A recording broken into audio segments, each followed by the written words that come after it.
चलिए, आज हम आचार्य पद्मनंदी महाराज द्वारा विरचित पद्मनंदी पंचविंशति का यह जो ग्रंथ है, ये हम प्रारंभ करते हैं।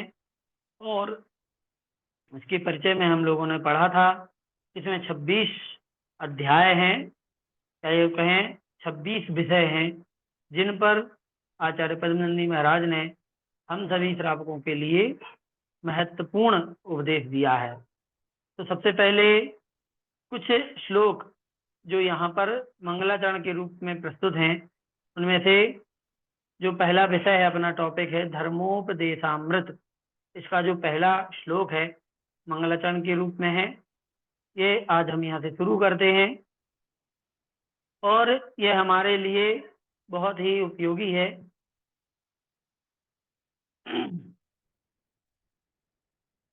उपयोगी इसलिए है क्योंकि इसमें वो सब बातें हमारे लिए बताई गई हैं जो हमारे व्यवहारिक जीवन के लिए और भगवान के साथ हमारा जो संबंध है उसको स्थापित करने के लिए, भक्त और भगवान का जो एक दृढ़ बंधन होता है तो बनाए रखने के लिए और मोक्ष मार्ग पर अच्छी तरह से सुचारू रूप से दृढ़ता के साथ चलने के लिए बहुत ही आवश्यक है। तो चलिए, सबसे पहले मंगलाचरण को प्रस्तुत अपन शुरुआत करते हैं। तो जैसे कि अपन लोगों ने मंगलाचरण पढ़ा,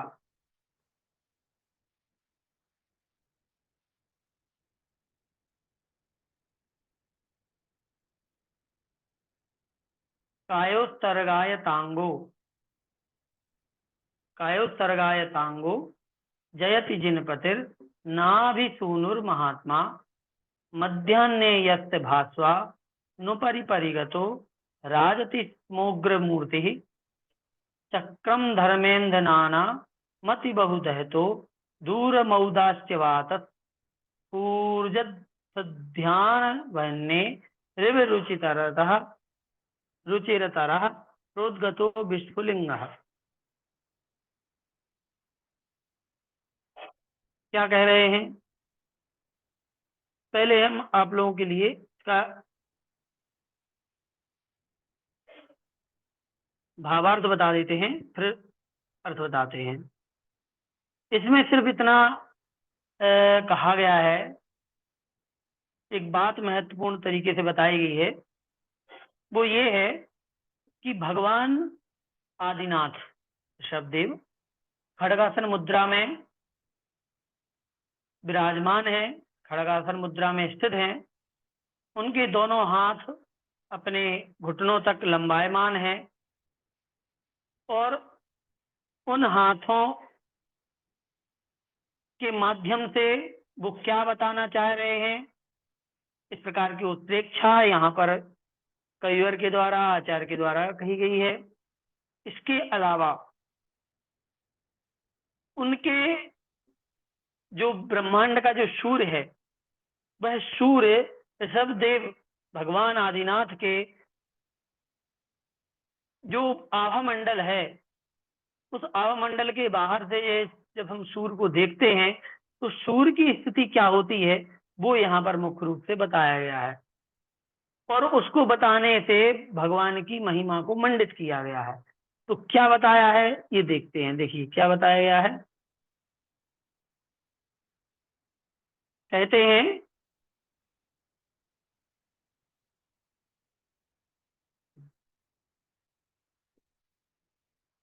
कायोत्सर्गाय तांगो जयति जिनपतिर नाभिसूनुर्महात्मा।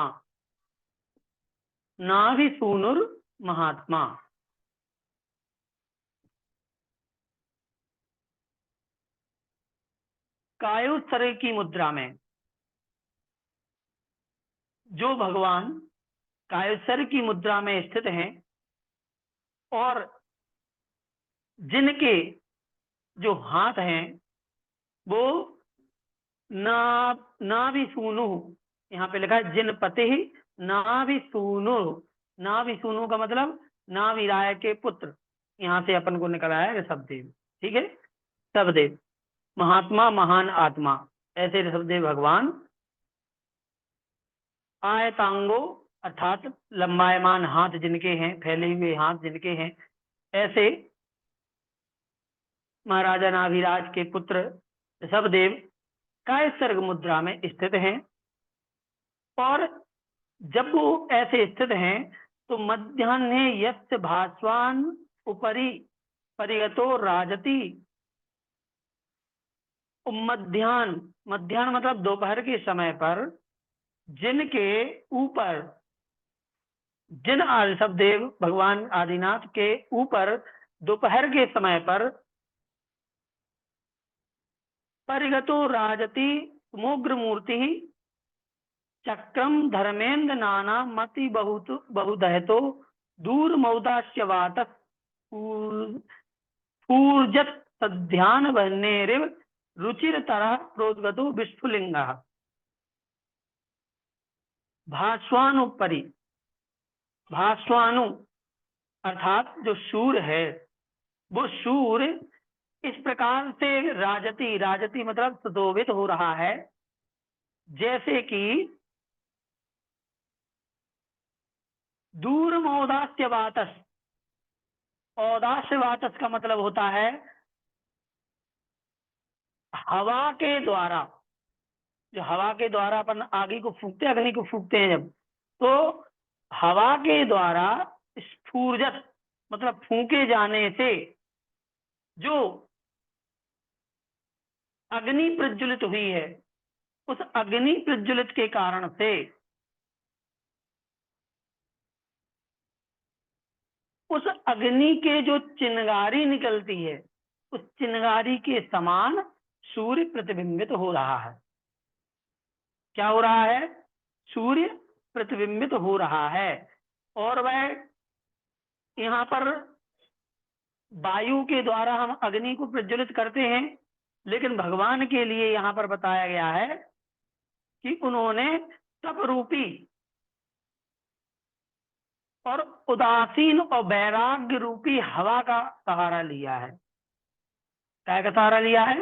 वैराग्य रूपी हवा का सहारा लेकर के और ध्यान रूपी अग्नि को जला करके जब उन्होंने कर्म रूपी ईंधन को जलाया, तो उस कर्म रूपी ईंधन के जलने से जो चिनगारियां निकली हैं, जो फुलिंगे निकले हैं, उस फुलिंगे के समान यह भौतिक सूर्य प्रतिबिंबित हो रहा है, जो कि भगवान आदिनाथ के ऊपर है।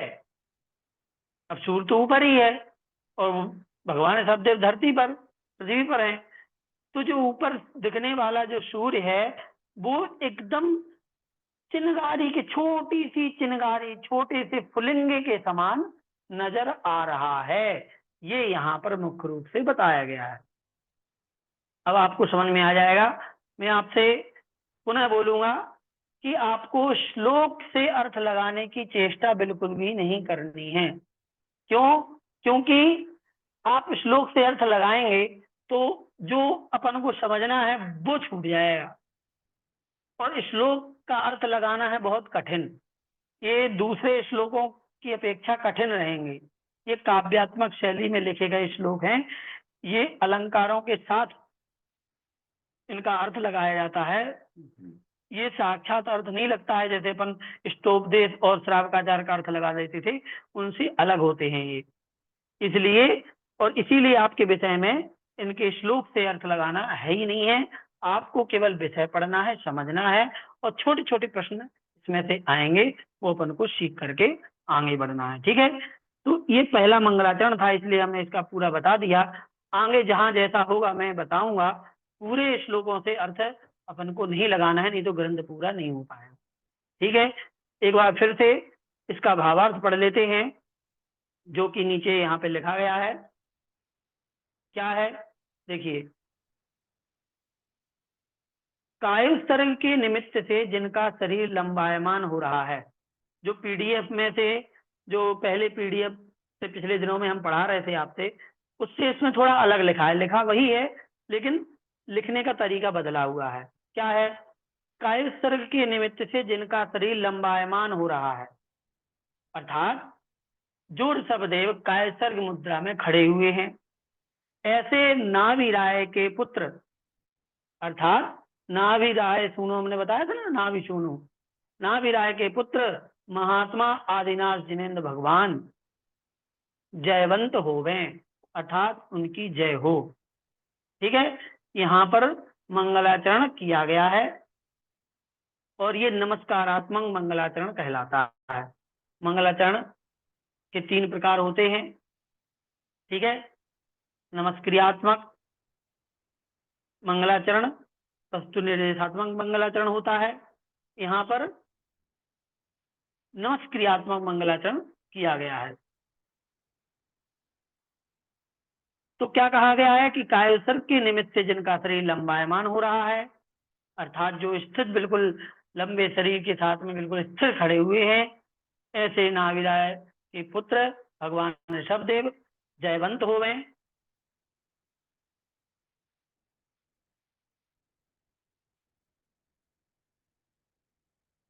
और जिनके ऊपर प्राप्त हुआ है मध्याह्न का तेजस्वी सूर्य, क्या हुआ है? तेजस्वी सूर्य जिनके ऊपर प्राप्त हुआ है, मतलब जिनके ऊपर जो सूर्य है वह ऐसा सुशोभित होता है, ऐसा लग रहा है मानो बसंत तिल का छंद नहीं है, इसमें त्रिकधरा छंद है। हमने पिछली कक्षा में बताया भी था, त्रिकधरा छंद है। ऐसा सुशोभित हो रहा है मानो कर्म रूप ईंधनों के समूह को अक्षय जलाने वाली एवं उदासीनता रूप वायु के निमित्त से प्रकट हुई समीचीन ध्यान रूपी अग्नि की दैदीप्यमान चिंगारी ही उत्पन्न हुई हो। अब थोड़ी यहाँ भाषा कठिन इस्तेमाल की गई है इस वाली पुस्तक में, है ना, लेकिन अपन इसी को पढ़ करके, अब यदि हम हिंदी भी पढ़ेंगे ना तो हमें हिंदी भी आपको समझानी पड़ेगी। तो इंग्लिश, वो सॉरी, संस्कृत श्लोक से समझाएंगे वो तो अलग ही बात है, हिंदी भी पढ़ करके समझाएंगे तो भी हमें आपको समझाना पड़ेगा, इतनी कठिन हिंदी है इसकी। तो क्या कह रहे हैं कि जो जिनके ऊपर स्थित जो सूर्य है वो ऐसे सुशोभित हो रहा है। सुशोभित हो रहा है क्या? यहाँ तो सूर्य की निंदा की गई है, लेकिन काव्य की शैली होती है कि निंदा को भी प्रशंसा के रूप में बताया जाता है। अब बताओ, उस इतने बड़े सूर्य को एक चिनगारी के समान बता दिया है, तो ये सूर्य की प्रशंसा थोड़ी हुई, जो निंदा हुई उसकी उसकी तुच्छता स्पष्ट की गई है कि भगवान के सामने सूर्य बिल्कुल तुच्छ है कि नहीं? तो लेकिन भाषा होती है सुशोभित हो रही है ना, जिससे किसी को बुरा ना लगे, है ना, कि नहीं तो पता चले सूर्य बुरा मान जाए, है ना। तो इसलिए यहाँ पर अच्छी भाषा का प्रयोग किया गया है कि सूर्य ऐसा सुशोभित होता है मानो कर्म रूप ईंधनों के समूह को अतिशय जलाने वाली उदासीनता रूप वायु के निमित्त से प्रकट हुई समीचीन ध्यान रूपी अग्नि की चिनगारी। तो 3 चीजें यहाँ पर हैं, कौन कौन सी? पहली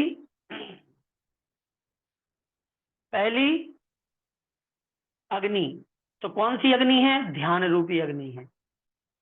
ठीक है, कैसे जलाई जा रही है?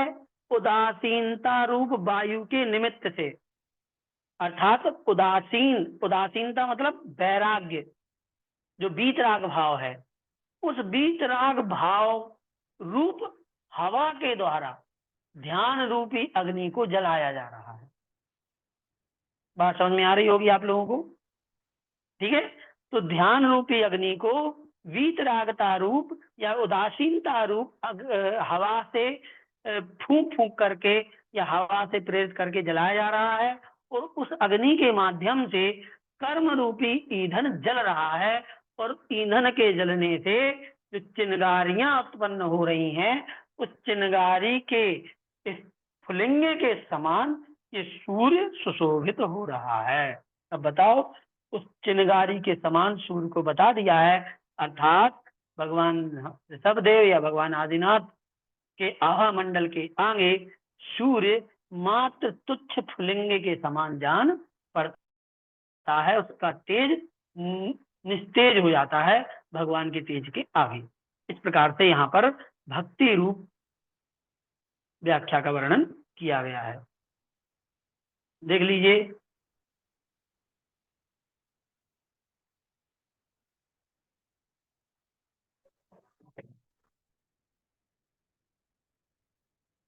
भगवान आदिनाथ जिनेन्द्र की ध्यानावस्था में उनके ऊपर जो मध्याह्न काल का तेजस्वी सूर्य आता था, उसके विषय में ग्रंथकार उत्प्रेक्षा करते हैं। हमने कहा था ना, उत्प्रेक्षा अलंकार का प्रयोग किया गया है कि वह सूर्य क्या था, मानो समता भाव से उठे, समता भाव से 8 कर्म रूपी ईंधन को जलाने के इच्छुक होकर भगवान आदिनाथ जिनेन्द्र के द्वारा किए जाने वाले ध्यान रूपी अग्नि का विस्फुलिंग ही उत्पन्न हुआ हो, ये यहाँ पर बताया गया।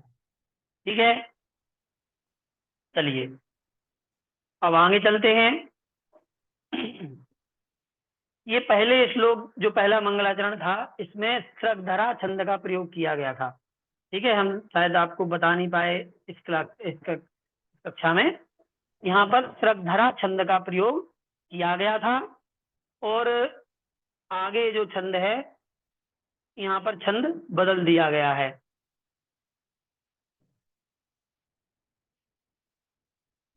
अगला छंद जो है वो है अपना शार्दूल विक्रीडित छंद।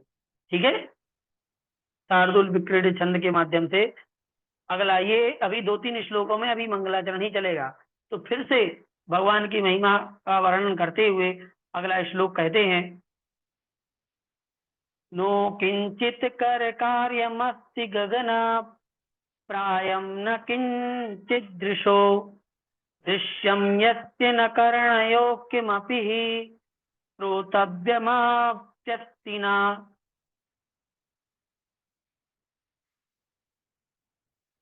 तेनालंबित पाणुरुज्झित गतिर नासाग्रदृष्टिरः संप्राप्तो संप्राप्तोति निराकुलो विजयते ध्यानैक्यतानोदिनः। इस प्रकार से ये दूसरा श्लोक भी मंगलाचरण के रूप में यहाँ पर आचार्य महाराज के द्वारा किया गया है। ये मंगलाष्टक की लय है, बिल्कुल मंगलाष्टक भी शार्दूल विक्रीडित छंद में लिखा गया है, और ये भी शार्दूल विक्रीडित छंद ही है। अतः मंगलाष्टक की लय और ये दूसरे श्लोक की लय एक ही है। और जो पहला छंद पढ़ा था वो स्रगधरा छंद था, तो स्रगधरा छंद में आप लोगों ने एक ही भाव स्तोत्र पढ़ा होगा। एक ही भाव स्तोत्र का जो एक ही भाव स्तोत्र की जो लय है ना, वही लय पहले वाले मंगलाचरण की है। ठीक है, इस प्रकार से आप समझ लीजिए। अब देख लीजिए इसमें क्या बताया गया है कि हाथों से करने योग्य कोई भी कार्य शेष न रह जाने से, अब देखो क्या बताया गया दूसरे श्लोक में कि उन्होंने अपने दोनों हाथ नीचे की ओर लटका के रखे हैं। तो क्यों रखे हैं, उसका क्या कारण है वो बताया है। दोनों पैर स्थिर हैं, चल नहीं रहे हैं, उसका भी कारण बताया है कि क्यों नहीं चल रहे हैं भगवान, और क्यों हाथ नीचे, दोनों हाथों को नीचे लटका करके वो स्थिर खड़े हुए हैं। तो क्या कहते हैं कि हाथों से करने योग्य कोई भी कार्य शेष ना रहने से जिन्होंने अपने दोनों हाथों को नीचे लटका के रखा है। बात समझ में आ रही है आप लोग? गमन से प्राप्त करने के योग्य कुछ भी कार्य न रह जाने से, अर्थात चलने के द्वारा उनको कुछ भी प्राप्त करने योग्य नहीं बचा इस दुनिया में। मतलब कोई चीज ऐसी नहीं है जिसको पाने के लिए उनको चल करके जाना पड़े। क्यों? क्योंकि अब तो वो कैसे 64 रिद्धि के धारी बन गए हैं। केवली के पास, केवली भगवान के पास कितनी रिद्धियां होती हैं? 64 रिद्धियां होती हैं, पूरी 64 होती हैं, रिद्धियां भी 64 होती हैं, और वो पूरी की पूरी 64 केवली भगवान के पास होती हैं। और गढ़धर स्वामी के पास 63 रिद्धियां होती हैं।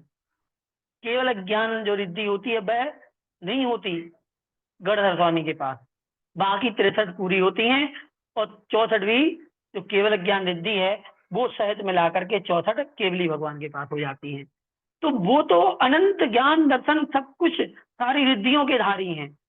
वो जहां चाहे वो क्षण मात्र में वहां पहुंच सकते हैं। और पहुंचने की उनको जरूरत नहीं है, क्योंकि वो यहाँ से ही सब कुछ जान रहे हैं। उनके केवल ज्ञान में सब कुछ ज्ञान हो रहा है हर चीज का, तो उनको कहीं जाने की जरूरत है ही नहीं। इसलिए यहाँ पे लिखा है कि सबसे पहले तो हाथों से करने योग्य कोई कार्य नहीं बचा है, इसलिए दोनों हाथों को लटका के रखे हैं। और गमन से प्राप्त करने योग्य कोई चीज नहीं रही, कोई कार्य नहीं रहा जिसको चल करके किया जाए, इसलिए वो गमन रहित हो गए हैं, स्थिर हो गए हैं। और तीसरा, नेत्रों के देखने योग्य कोई भी वस्तु न रह जाने से, मतलब उनके लिए कोई भी वस्तु ऐसी नहीं है संसार की जिसको उनके द्वारा आंखों से देखने के योग्य हो। मतलब संसार की कोई भी चीज उनको देखने के योग्य नहीं बची है उनके लिए, इसलिए उन्होंने अपनी दृष्टि को नासा के अग्रभाग पे टिका रखा है। और क्या, कानों के सुनने योग्य कुछ भी शेष न रह जाने से जो आकुलता से रहित होकर एकांत स्थान को प्राप्त हुए हैं, मतलब उनको अब दुनिया की किसी भी बात को सुनने की आवश्यकता नहीं है। मतलब कानों के द्वारा अब उन्हें कोई भी चीज सुनने की जरूरत है ही नहीं, इसलिए वो एकांतवासी हो गए हैं। एक जगह पर एकांत में निवास उन्होंने करना शुरू कर दिया है। क्यों? क्योंकि जब हमें किसी की बातें सुनना होती है तब हमें किसी के पास जाना होता है, मतलब किसी व्यक्ति के पास जाना होता है, लेकिन हमें किसी की बात सुनने की जरूरत ही नहीं है, तो क्या करेंगे, हम अपने ही एकांत में रहेंगे। ये जो हम बता रहे हैं ना, ये विशेषार्थ ही बता रहे हैं, विशेषार्थ में यही लिखा है जो हम आपको अलग से समझा रहे हैं, फिर भी हम एक बार पढ़ देंगे उसको, ठीक है।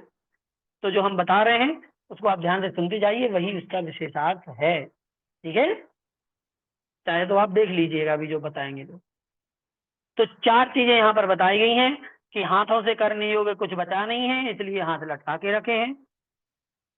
चल करके कोई चीज प्राप्त करने योग्य बची नहीं है, इसलिए उन्होंने चलना बंद कर दिया है, पैर स्थिर कर दिए हैं। तीसरा, नेत्रों से देखने योग्य कुछ भी संसार में बचा नहीं उनके लिए, इसलिए उन्होंने अपनी दृष्टि को नासा पर टिका दिया है, अर्थात नासाग्र दृष्टि हो गई है। और चौथा, उनके कानों से सुनने योग्य कार्य कुछ कुछ भी बचा नहीं है, इसलिए उन्होंने एकांतवास स्वीकार कर लिया है। वो कहीं पर किसी की बात सुनने के लिए कहीं जाते नहीं है, और उनको जरूरत भी नहीं है, क्योंकि तीनों लोगों के हर चराचर वस्तु को देख रहे हैं, और हर एक की ध्वनि, हर प्राणी की ध्वनि सुनने की सामर्थ्य उनके अंदर है, तो उनको कहीं जाने की आवश्यकता नहीं है। तो ऐसे वे ध्यान में एकाग्रचित हुए जिनेंद्र भगवान जयवंत हो गए, उनकी सदा ही जय होवे, जो इस प्रकार से एकांत में स्थान को प्राप्त हुए हैं। चलिए, अब आपने कहा है तो विशेषार्थ भी पढ़ देते हैं, नहीं कहते तब भी पढ़ते। क्या कहे कि अन्य समस्त पदार्थों की ओर से चिंता को हटाकर किसी एक ही पदार्थ की ओर उसे नियमित करना, इसे ध्यान कहा जाता है। पिछले कक्षाओं में ध्यान की परिभाषा आप लोगों ने पढ़ी होगी, है ना, बताई भी थी, इष्टोपदेश में आई है ध्यान की परिभाषा। लोग अभी भी एडमिट होते जा रहे हैं, जो अभी अभी आ रहे हैं उनसे निवेदन है कि 7:30 का समय है, कृपया करके 7:30 आप लोग लॉग इन हो जाएं, एडमिट हो जाएं, तो बहुत ही अच्छा रहेगा, ठीक है। तो सभी पदार्थों से अपने ध्यान को, चिंता को हटा करके, अपने उपयोग को हटा करके किसी एक पदार्थ की ओर उसको नियमित कर देना ध्यान कहलाता है। तो यह ध्यान कहीं एकांत स्थान में ही किया जाता है।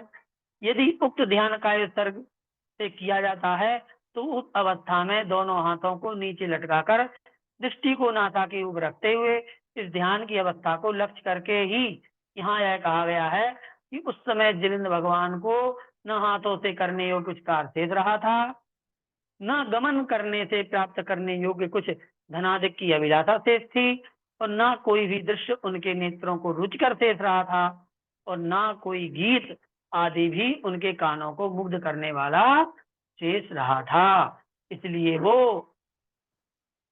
ध्यान की मुद्रा में नीचे हाथों को लटका करके अपनी नेत्रों को नासा में, नासाग्र पर, यहाँ पर नासा के अग्रभाग पर स्थिर करके और अपने उत्तम ध्यान में लगे हुए हैं। इस प्रकार से ऐसे आदिनाथ भगवान, जिनेंद्र भगवान की जय हो, जय हो, जय हो। ठीक है, चलिए आज की इस कक्षा को यहीं पे समाप्त करते हैं। 2 श्लोक आज हमने पढ़े, कल भी 2-2 श्लोक लेते चलेंगे, जहां आवश्यकता होगी तो 3 भी ले लेंगे। अभी थोड़ा सा रूटीन बनाते हैं, कितने श्लोक अपन को पढ़ने हैं, कुल कितने श्लोक इसमें हैं, उस हिसाब से अपन आगे चलेंगे, जिससे कि ये ग्रंथ पूरा हो जाए। चलिए ठीक है, आज की कक्षा को यहीं पे समाप्त करते हैं।